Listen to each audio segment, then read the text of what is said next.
Hello everyone, this is Tony. Welcome back to Alsace Wine Journey. Today I'm doing another tasting in the Alsace Millesime Digitasting 2023, and today I'm reviewing the wines of Domaine Paul Blanck. So Domaine Paul Blanck is a organic family-run winery in the Schlossberg Valley. It dates back to the 17th century, and it's now run by Philippe Blanck, who is the grandson of Paul Blanck, who operates it with his cousin Frederic. So Frederic is the winemaker, and Philippe is kind of the person that oversees management and I guess marketing of the wines. They took over in about 1984, and they've run it since there.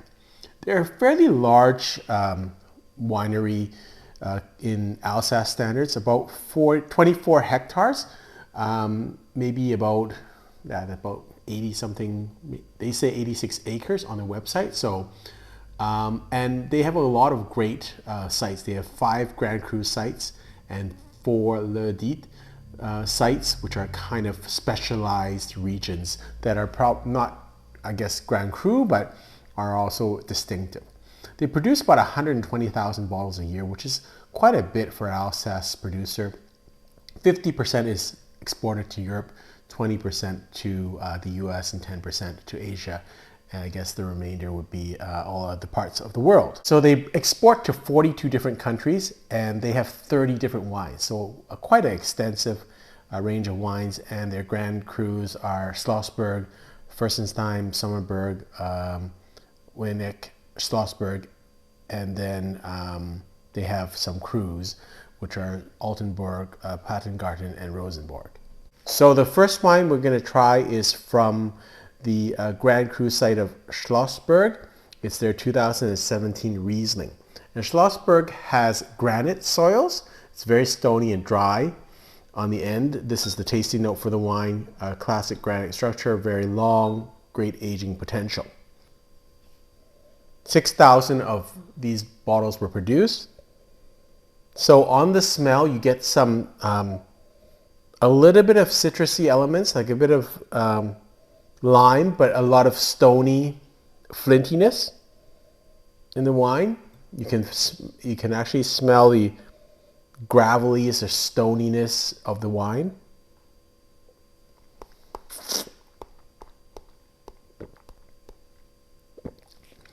I really like this taste because it's not really got a lot of sweetness in it. Riesling is typically, at least in BC, very sweet, but this is much more dry, stony, stone fruit, like apricots, apricot pit, and peach pit, that type of taste to it, with a little bit of a stony, gravelly aftertaste. So quite nice, actually, quite refreshing, and I think it would really go well with food. I like the structure of this wine, so I think this is a good start to the tasting. Very nice. I actually quite like it. It's quite aromatic, maybe white flowers too. This could be one of the best Rieslings I've had throughout the tastings, throughout these Digitastings. So I'm going to give this 90 points. This is a really nice Riesling. Let's compare and contrast to their 2019 Riesling from the Grand Cru vineyard of Furstentum.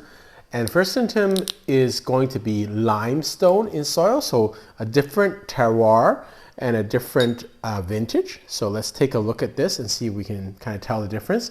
The tasting note on this is deep, complex, smoky, mineral-y bouquet intermixed with ripe Riesling flavors and prominent flintstone aromas.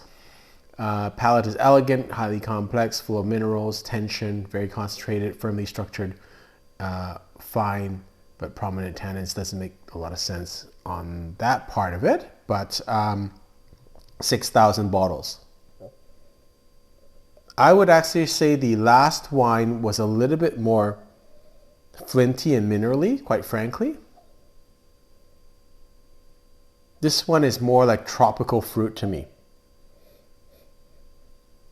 lighter aroma, not as aromatic as the last Riesling we had.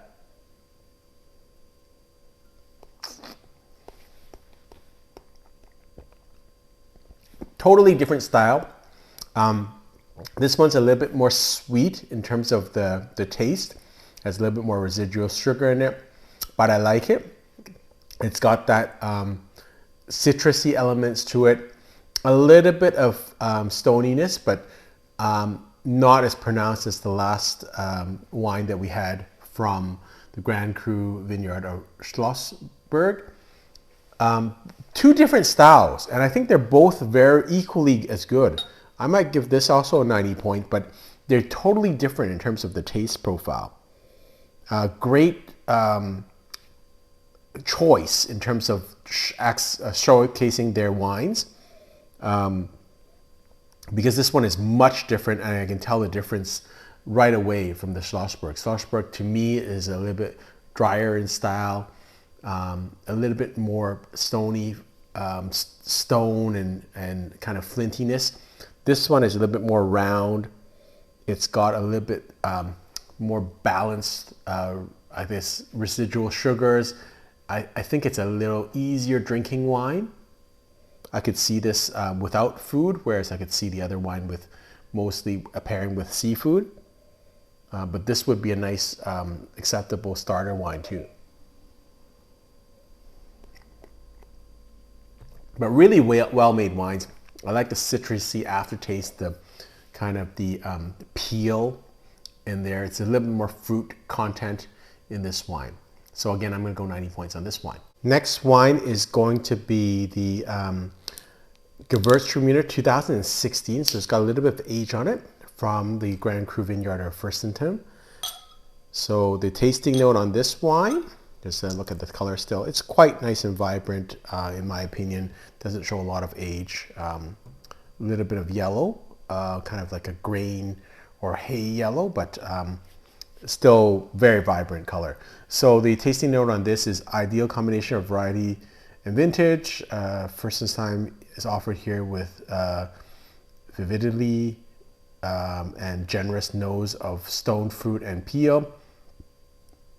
Dense and rich on the palate with a pronounced acidity, strong minerality, and a long finish of citrus and spices. A wine built for long aging, but unfortunately drinks deliciously in the youth. Big potential bonus to age. They only produced 3,700 bottles of this wine. So it is on a sweeter style, but it's got that spicy note of the Gewürz grape, but a lot more sweetness than the past two Rieslings that I've tasted. But classic example of Gewurztraminer. Lots of sweetness like honey and a little bit of spice on the nose.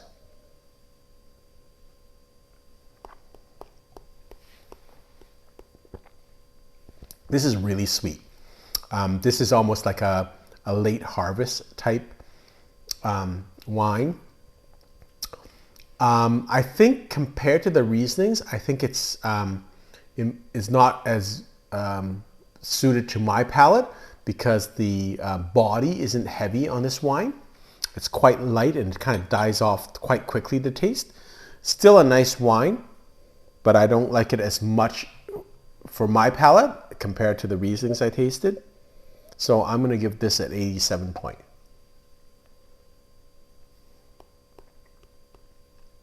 They're very sweet in style, but I think the body is lacking a bit to kind of push against the sweetness of the wine. The last wine is the Pinot Noir, the 2016, which got some age on it, the Cuvée F. And I'm sorry, someone please tell me in the comment section what I'm missing here, because all the Alsace producers seem to use these initials F, G, in Alsace. It's very confusing. So if someone can tell me why they're using this, I think it's not good. It actually downgrades it. F in this, and I'll read the tasting note here, is medium deep red, aromas of raspberry, cherry, and spice oak, not unlike a good Pommard. Sweet, subtle, and ripe with lovely texture and harmonious bright acidity.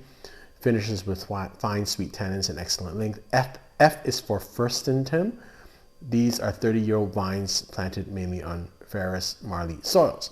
So again, I think by just saying F instead of Furstentum, I think it downplays or degrades the, it's a Grand Cru vintage. I know, Grand Cru vineyard. I know that you can't have Grand Cru vineyards for Pinot Noir, but just say Furstentum, because you don't do that for white wines. Why would you do this for red wines? And I think just initialing it F and G, that's terrible. An F is a terrible grade normally. So I don't know who thought of this. Please someone comment to me and tell me why this is done with Alsace producers, but I think it's a terrible marketing strategy to call your wines F and G. Don't like it at all, and I don't think it adds anything to the understanding. And if you think the name is too long, then why won't you change your white wines the same way, right? So I don't think it's too long, by the way. I just think it's unique. You should, Furstentum is the name of the place, so why not use the whole name? Anyways, there's my little spiel. 2,400 bottles of this is produced. So it does have that characteristic Alsace Pinot smell. I can see why they think it's like Pommard, because I just reviewed the Butterfield Pommard as part of my Corvin Part 2 challenge. And so I think that will be upcoming. I'll probably put that at the end of this video when it airs on my other channel, Trophy Wine Hunter. But I can see the resemblance in terms of the fruit, the cherry. But I can't see the resemblance in terms of the body of Pommard, and Pommard tastes a little bit more fuller, or smells a little bit fuller. This is, it does have spice on it. It does have cherries and raspberries, so this is quite a good tasting note on this. Yeah, all kind of fruit in this.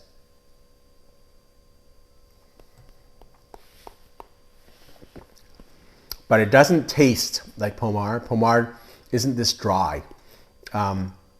So the fruits here are not luscious. They're not vibrant like Pommard. Pommard is a very intense cherry, red cherry taste. This one has some red cherry taste, but it's much more austere and pulled back. And again, stylistically, I think this is what Alsace Pinots taste like. So I guess they are much different than Burgundy. So that's neither here or there. It's just stylistically, that's what they're like. I don't think that's the North American palate, so it will be difficult to understand these wines for some people that are used to drinking Burgundy Pinots and North American Pinots. Having said that, these are very distinctive, and if people don't like oak on their Pinots and a bit more natural taste of the Pinot grape, they may like Alsace wines. Still a great wine, I think. Good quality.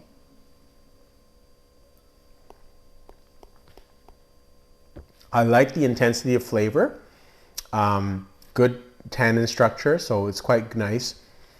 So I'm going to give this 87 points.